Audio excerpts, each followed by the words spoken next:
Um, Thank you.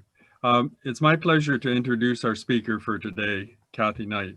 I first met Kathy in the mid-90s and have followed her career accomplishments on LinkedIn. A few years ago, one of our members recommended her as a speaker. And finally, a few years later, we have her here as our speaker today. Kathy recently joined the Manitoba Institute of Trades and Technology as Executive Director for the Cybersecurity Center of Excellence on April 20th of 2020. And in June of this year, she also became the Dean of the ICT programs. It's Information Communications and Technology programs.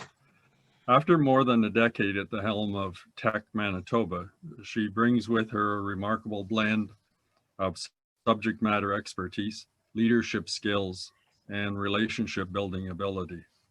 Under her leadership, Tech Manitoba grew into the leading voice of the information communications and technology industry in this province, in Manitoba.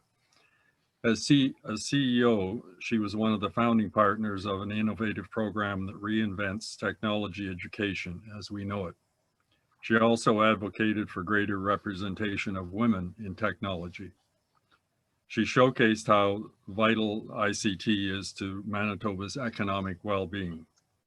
And she spearheaded signature events such as the Innovators and Disrupt Ed, which bring educators and employers together to create a vision for the future of work.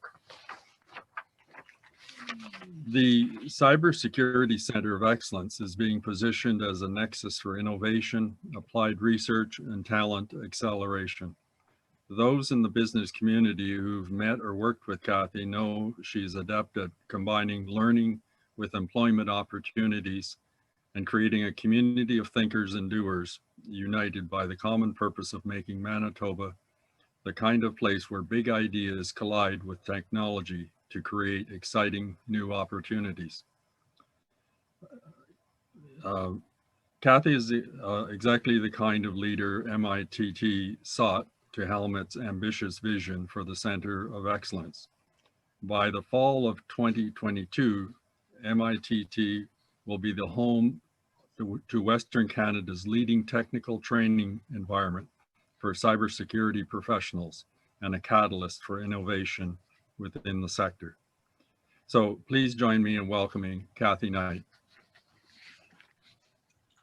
Thank you for such a kind introduction, Frank, and it's an honor to be here today and joining all of you, and hopefully I'll be able to give you some real takeaways in terms of some of the things that you can do to help increase your own security at home as you work remotely, or also just for personal purposes as well. But what I'd like to do is walk you through a high level of current factors influencing cybersecurity, and also, again, as I said, what you can do to improve your own security posture. And I'm very excited about what we're building at MITT, and at the end of the presentation, I'll direct you to our microsite for what is now known as CyberWave, the Center of Excellence at MITT. And we're just today launching 7 micro-credentials that will be available and open for registration now for the fall. And these are really being positioned as courses, very short duration courses that you can either take for personal interest, or a series of courses that you can take to develop some skills that can actually launch your career in cybersecurity. One thing to note is that there is actually a global shortage of cybersecurity experts, and this has really been exacerbated a lot by COVID-19 and the pandemic, because cyber threats have increased exponentially since the pandemic began. And this is becoming a #1 priority for all industries because, those bad actors, they don't really care what sector you're working in. If you've got data, that has information that they can share or sell or hold for ransom, they'll come for it. So it's not a matter of if, it's a matter of when. And so this is why we all need to be prepared. You know, cybersecurity is really a critical requirement in this digital age. So as I've mentioned, nobody is excluded. Industries like healthcare, financial services, education, and beyond, for example, are particularly alluring prospects and targets for bad actors, or hackers as they're sometimes referred to. And there are three factors instigating the increase in cybercrime. First is the emergence of new technologies such as artificial intelligence and machine learning. The second is just the sophistication that hackers are acquiring in terms of the types of attacks and how they target and infiltrate systems. And then the third is really remote work. And as everyone knows, that with COVID, remote work has really expanded the attack surface. And what I mean when I say the attack surface is these are the range of entry points for attacks from bad actors. So as a result, you and your team need to be aware of possible threats. Palo Alto Networks, which is one of our partners at MITT, they're a foremost cybersecurity service provider. And they've noted that Ecrime has increased 330% since January 2020. And I would estimate that that has increased since we've entered the pandemic to now, because more people are working remotely. They own any number of digital devices, and they're connected to the internet more than ever before. And that's leading to an increase of sharing of information, both personal and financial information over the internet. So consider this. Pre-COVID, an employer had one office and 35 employees. Now it has 35 employees and 35 offices. And all of those endpoints need to be protected. So combined, these factors bring to light the criticality of cybersecurity infrastructure and skilled talent. And both are key measures to protect individuals and businesses from growing instances of cybercrime. Cybercrime was estimated to have a global annual impact of $6 trillion by 2021. A survey of United States security leaders named cybercrime the greatest threat to national security. And we've seen many examples of state-sponsored attacks even in recent weeks. And in fact, 3 out of 4 businesses have identified cybersecurity as a strategic priority in their post-COVID recovery strategies. So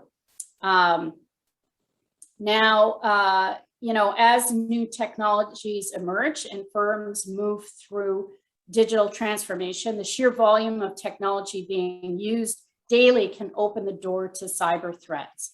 With the move to remote work, proliferation of multiple mobile devices has increased the attack surface, allowing more opportunities than ever for hackers to infiltrate systems housing sensitive data or threatening safety. When I talk about threatening safety, a good example is, how hackers could actually infiltrate in-flight video systems and in-flight technologies and actually threaten the safety of air passengers through air travel. So organizations have to gain a real understanding of their vulnerabilities that a comprehensive cybersecurity program can be created around. And then you have to take the necessary steps to mitigate those risks, as well as put defenses in place to ensure everything is protected moving forward. Doing so will allow you and your teams to keep up with cyber criminals as they evolve their attacks to try and stay ahead. So on our next slide, we're going to talk about how hackers are just getting smarter all the time, and they've got multiple means to exploit vulnerabilities. For example, organizations from Costco to FedEx to local governments to hospitals and education institutes around the world all share a jarring experience. In the past year, all these organizations have watched as malicious software took over their networks and demanded a ransom payment while disrupting their business continuity. In addition, with hackers, their means of avoiding detection are demanding new forms of payment, such as cryptocurrency, or by stealing passwords and Bitcoin wallets. And so it can be very difficult for the average users to even understand how they were infected in the first place. On our next slide, we're going to look at common attack vectors. And I'm going to go over these very briefly. And if anyone has any questions at the end in terms of any particular one, we can have a chat about that. But just to give you a sort of an overview for anyone in the audience today that is maybe not as familiar with some of the terms that we use in cybersecurity, I'll just sort of give you some, just a bit of a definition around what some of the terms mean. So in looking at some of these common types of attack vectors, when we talk about attack vectors, these are the means or the tactics by which hackers gain unauthorized access to a network. They can be exploited to obtain confidential information or to launch a coordinated cyber attack. And the attack surface is made up of all the various touch points through which these adversaries can gain access to or manipulate the network or extract sensitive data. And attack surfaces can be physical or digital. So if you think of physical as your guns, guards, and gates, that's everything from alarm systems to routers to servers. And then digital includes things like software, your website, desktop applications, networks, and ports, for example. So the most common types of attack vectors are listed here. Probably of the most common one is phishing. And it's also one of the hardest to mitigate because the primary target in a phishing attack is typically somebody who's not that tech savvy. And hackers and bad actors have really upped their game in terms of social engineering tactics.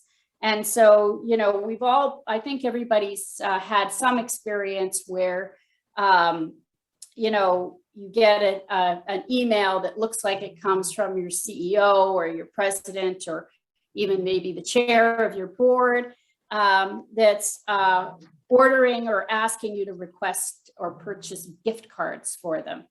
And I think a lot of people have fallen for that, and hopefully some have caught that prior to actually making the purchase. But simply clicking on a link gives a hacker a foothold into one machine, and that can then spread to other machines. So they can actually plant things into your systems just based on a phishing attack. So the best way to avoid phishing attacks is by fostering a culture of awareness so that employees know what to look for and practice what I like to call good cyber hygiene.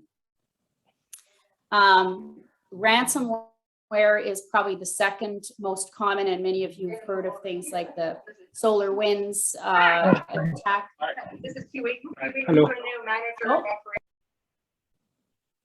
We have a little background noise there.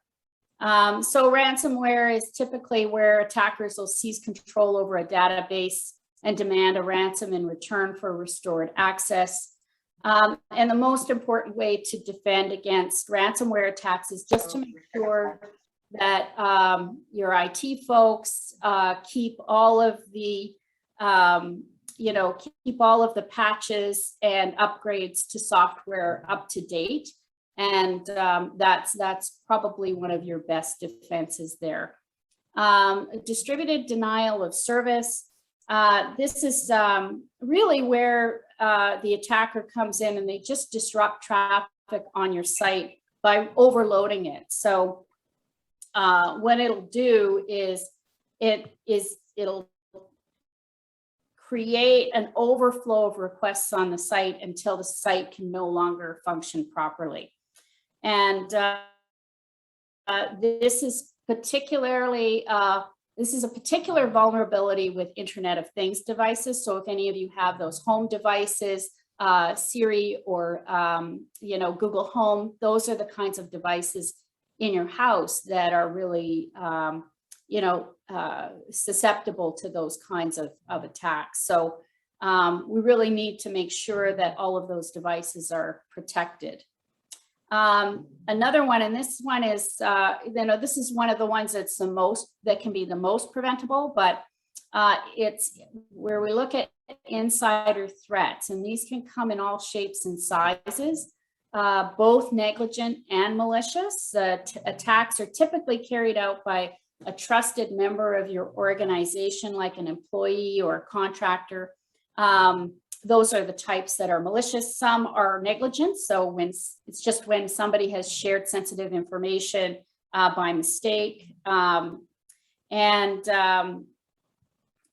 that's just sent to the wrong user. But in the case of a malicious, in case of maliciousness, that's really where someone's selling information to an outside source or sharing it inappropriately to an outside source. So the best way to mitigate that is by ensuring that you have policies in place around least privilege and need to know, which is only giving users the exact level of access to information and systems that they need to carry out their job function and nothing more. And third-party vendors is really anyone who's working with vendors through your supply chain.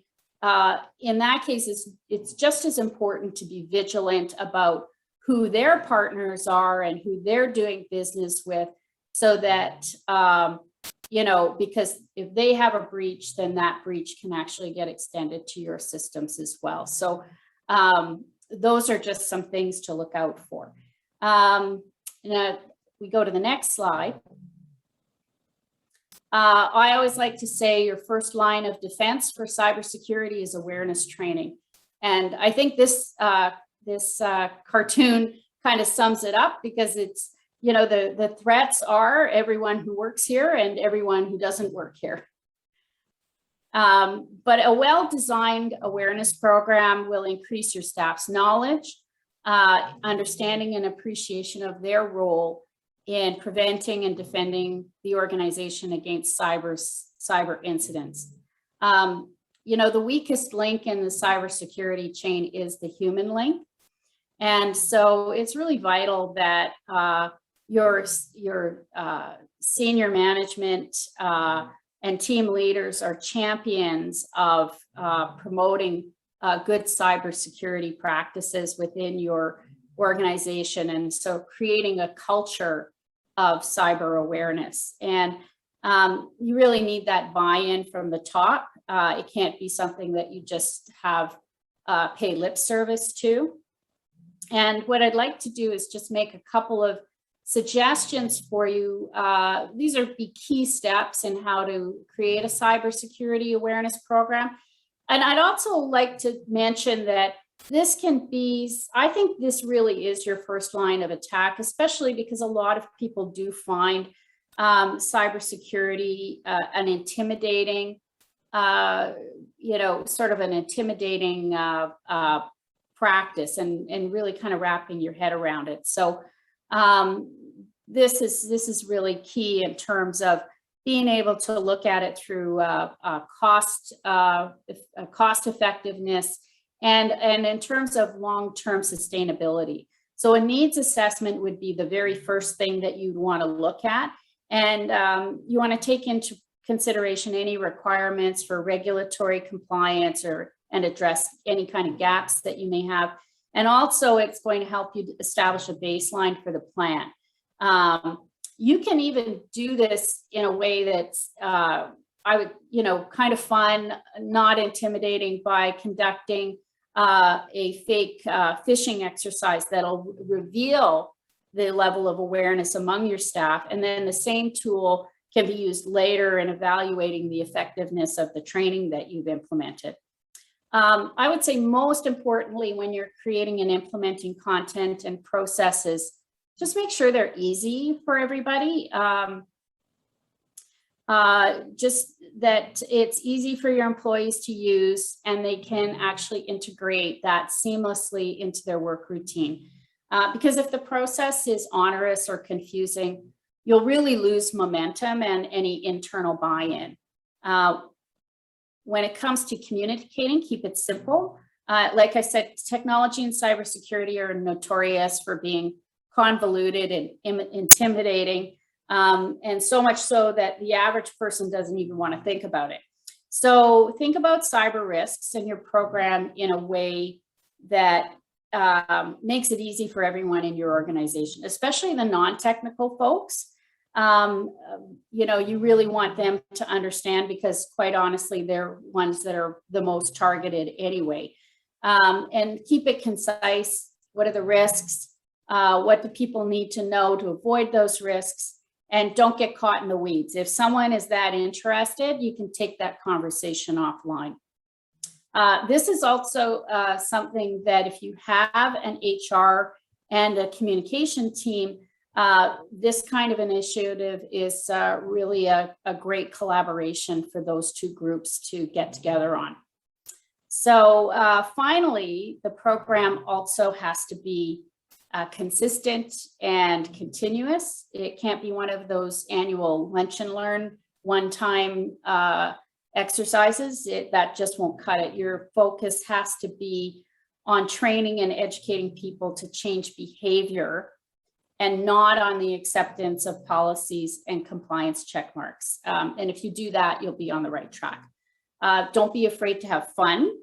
If it's boring, everybody's going to tune out and they aren't going to retain any information. So to that end, you can incorporate activities like the phishing simulation I was talking about, which are highly interactive and can be very effective. So there's some real obvious benefits to having a healthy cybersecurity culture, including reduced incidents, lower phishing clicks, and less time in restoring devices and services. And all of those mean that you're going to save time and money for your organization. Just, the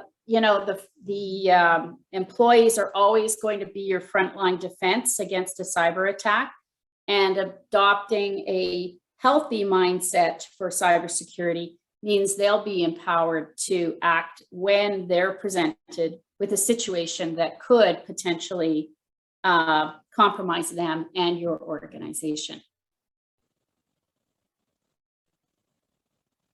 So CyberWave at the Cybersecurity Center of Excellence at MITT, very quickly evolving and becoming a very robust program. And as I mentioned earlier, we have 7 micro-credentials coming online now, and registration is now open. Hillary, if you can go to the next slide. Here are some of the things that we're doing and can do. We can assist in developing and delivering a training and awareness program, as I have just discussed.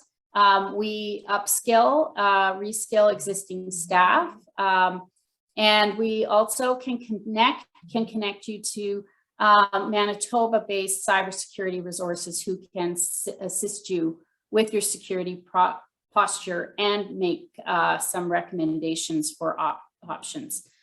We also provide students for work integrated learning opportunities. So if you are looking to implement some cybersecurity practices, or you're looking for some assistance with your IT team, please feel free to give us a shout. We've got some really talented people coming through our programs, and these opportunities happen throughout the year. Here are some of the current industry recognized certifications that we offer. Some of them are like I would say all of them are highly desirable. Many of them are reflective of some of the partnerships that we have. For example, EC Council, which offers the Certified Ethical Hacker, and ISACA, which offers the Certified Information Security Management Program, both very highly recognized among cybersecurity firms in Manitoba. And I will say Manitoba is home to some of the top cybersecurity managed services providers in North America. And so we're very fortunate to have a good foundation of companies that are ready and able to help organizations and individuals with their cybersecurity needs here in Manitoba. So the next slide is just a sample of some of our partners. This is a growing list all the time. We have right now approximately 40 industry partners that contribute to the program. And I think the thing that makes Cyberwave really unique is this is truly a partnership with industry, because as I mentioned, there is actually a shortage of cybersecurity professionals, not only in Manitoba, but globally. And in fact, a recent report by Deloitte noted that there's approximately 8,000 plus net new jobs available in cybersecurity as we speak. And because the jobs are highly in demand, there's a wide range of them, and they're very lucrative careers. There's not necessarily a lot of people who want to quit their full-time job to come and teach full-time. So our strategy is to do this in collaboration with industry. So companies are actually loaning us their subject matter experts and seasoned professionals to actually teach these micro-credentials for us. And so when people enroll in these programs, they're getting some of the top people, not only in Canada, but in North America as their instructors. And I guess we're on to the final slide now, Hillary. Oh. Okay, I guess that was